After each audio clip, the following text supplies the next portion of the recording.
Antônio, hoje eu tô aqui com a Larissa e com o Murilo e a gente vai explicar um pouquinho sobre o detalhamento da construção da aeronave CEA-308. Hoje em dia, há muito uso de materiais compostos para a construção de aeronaves. E por que acontece isso, né? Porque esses materiais eles trazem alguns benefícios para a produção do produto. Como, por exemplo, o acabamento superficial, ele é bem melhor do que o antigo produto utilizado. As formas podem ser mais complexas, como, por exemplo, a dupla curvatura. E a gente tem uma alta resistência e uma alta rigidez, que pode ser dada utilizando fibras. E como era feito esse processo antigamente? Esse processo de usar os materiais compostos, ele era feito a partir da deposição em moldes negativos. Porém, isso era muito caro e era muito trabalhoso. E a gente, hoje em dia é utilizado o método hand layup. O que esse método traz de vantagem? Além dele ser mais barato e menos trabalhoso, ele é feito sem moldes. E como ele é feito então, né? Ele é feito a partir de uma estrutura secundária onde é depositado o compósito e ele vai sair com uma estrutura melhor, um acabamento melhor para ser utilizado no material final. Essa aeronave, ela tem como características, né, 300 kgf de peso de decolagem máximo.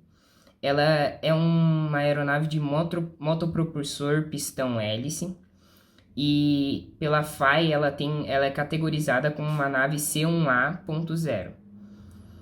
Essa nave ela consegue abordar um tripulante, ela tem 5,76 metros de envergadura, 4,74 metros de comprimento, ela alcança uma velocidade máxima de 352 km por hora e ela tem uma velocidade cruzeiro de 75% da potência máxima de 306 km por hora. Além de conseguir fazer manobras com fator de carga de mais 6 a menos 3, e ela pode ser considerada uma das melhores de sua categoria.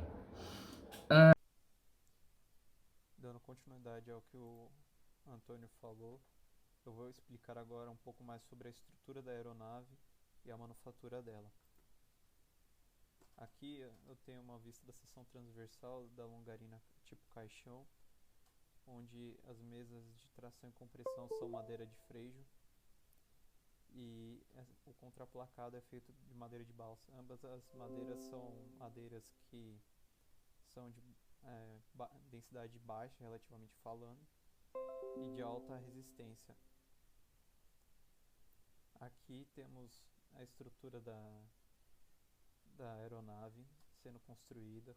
Aqui podemos ver as cavernas, os tensionadores, as longarinas tipo caixão sendo construídas aqui, com os sargentos segurando uma contra a outra para finalizar o processo de construção. Bom, o formato tridimensional da aeronave é dado pelo IREX, conhecido popularmente aqui, mas na verdade o nome correto é espuma de poliestireno expandida.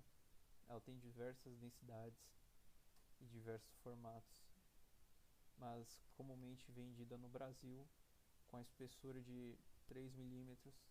1 milímetro é um pouco mais difícil de se encontrar e em alguns casos, na hora da gente manufaturar a aeronave, precisa de espessuras muito pequenas, o que nos leva a ter que fazer um corte na placa numa mesa desempenada para conseguir ter a dimensão necessária para fazer o que a gente gostaria de fazer.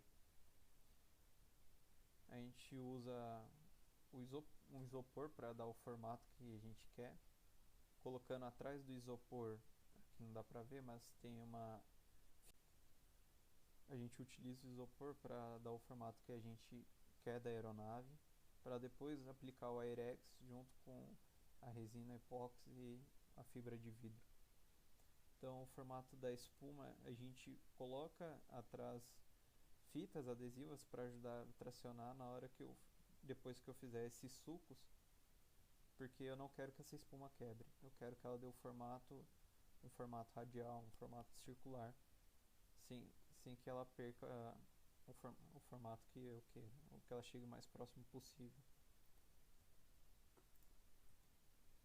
Depois disso, a gente utiliza a resina epóxi. Normalmente é utilizado a medida de 2 de resina epóxi para 1 de catalisador, 2 medidas de resina epóxi para 1 de catalisador. E aqui a fibra de vidro, comumente vendida aqui no país, mas utilizado mais na área automotiva para reparo. E essa aqui é o formato já, ela já tomando uma forma tridimensional, já com a Airex e a resina de vidro para ser aplicado. A Airex, a resina epóxi. Bom, dando continuidade ao que o Murilo havia mencionado, agora eu vou falar sobre o empilhamento dessas espumas de poliestireno. Então, no Brasil, a gente só encontra essas espumas com 1 polegada de espessura. Então, para que a gente faça esse material, a gente precisa fazer o empilhamento dessas espumas. Então, para uni-las, a gente usa fita epóxi e cola. Só que quando for utilizado a parte de laminar, de fazer o lixamento dessa peça, quando se usa cola diretamente nela e vai lixar, acaba ocorrendo ondulações nessa parte do lixamento onde foi utilizada a cola. Então, para que isso não ocorra, a gente coloca a fita adesiva e a cola, e a fita só vai na parte onde não tem a região da cola. Então, quando for fazer o lixamento, não ocorre essas ondulações para o material. E depois de feito esse lixamento, é passada uma lâmina para ser tirada essa fita adesiva da parte que a gente não deseja.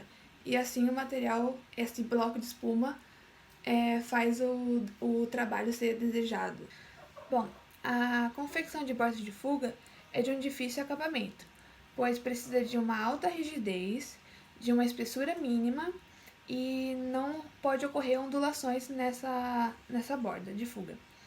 Então, muitas das vezes, quando faz o lixamento dessas bordas, como a espuma é muito fraca, acaba rompendo ou ocasionando ondulações, que não é o desejável. Então, para que isso não ocorra, é pegado somente um lado do dorso e feito o lixamento somente de um lado, e depois passado lâmina de fibra de vidro, e só depois de secar a lâmina, de curar, é feito com o outro lado do dorso para que justamente não ocorra esse rompimento ou essas ondulações indesejáveis. Bom, agora na laminação de múltiplas camadas de fibra de vidro, podem ocorrer 2 problemas bem básicos. O primeiro deles pode existir bolhas ou regiões sem aderência entre a fibra e a espuma de poliestireno. Então, isso ocorre devido à espuma ter muita permeabilidade em absorver muito da resina durante o processo da laminação. Então, para que isso não ocorra, é aplicada uma fina camada de massa de resina epóxi com micro esferas de vidro na espuma de poliestireno. Isso é feito minutos antes do processo de laminação. E isso até ajuda a mascarar possíveis imperfeições que venham a existir durante o processo do lixamento da peça. Já o segundo problema que ocorre é a distorção de tecido durante o processo de laminação. E isso já foi resolvido aplicando resina no tecido de fibra de vidro. E como eles fazem isso? Eles cortam as camadas de tecido e aplicam resina sobre uma folha plástica. E em seguida leva essa folha plástica para a região de laminação, onde transfere as camadas de tecido. E isso facilita até o empilhamento do processo, justamente pelo fato de trabalhar numa superfície plana.